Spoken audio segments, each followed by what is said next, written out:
The human nervous system is mainly divided into two parts: the central nervous system, CNS, and the peripheral nervous system, PNS. The CNS is made up of the brain, encephalon, and the spinal cord, and its role is to process and integrate information coming from the body and the external environment. The PNS includes all nervous tissue found outside the CNS. Among its most important structures are the cranial and spinal nerves and the ganglia.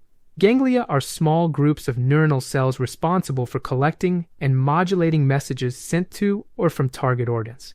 The PNS collects information from the external environment in the body through sensory receptors and sends it to the CNS. This is called the afferent component. It also transmits commands from the CNS to internal organs and skeletal muscles, which is referred to as the efferent component. The motor or efferent division can be further divided into the somatic nervous system and the autonomic nervous system. The somatic nervous system, also known as the somatic efferent system, sends motor impulses to skeletal muscles. Since these muscles are under voluntary control, the somatic system is also known as the voluntary nervous system. The autonomic nervous system, also called the visceral efferent system, sends motor impulses to smooth muscles, which are involuntary, cardiac muscle, and glands. Because these structures are not under voluntary control, the autonomic nervous system is also known as the involuntary nervous system. The autonomic nervous system is further divided into the sympathetic, parasympathetic, and enteric systems. Both the sympathetic and parasympathetic systems contain afferent and efferent fibers. The sympathetic system is mainly active during stress and prepares the body for a fight-or-flight response.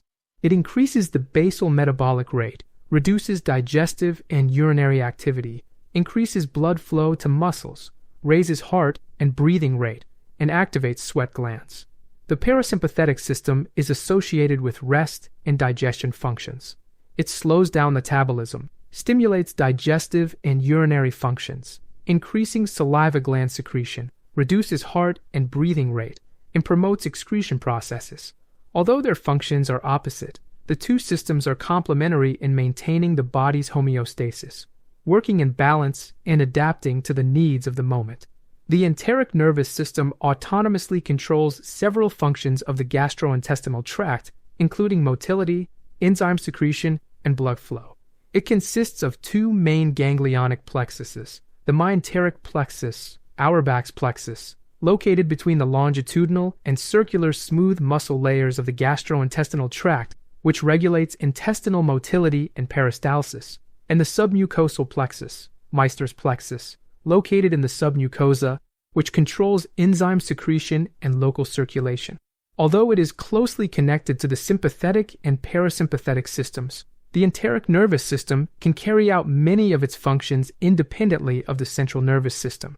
For this reason, it is often called the second brain.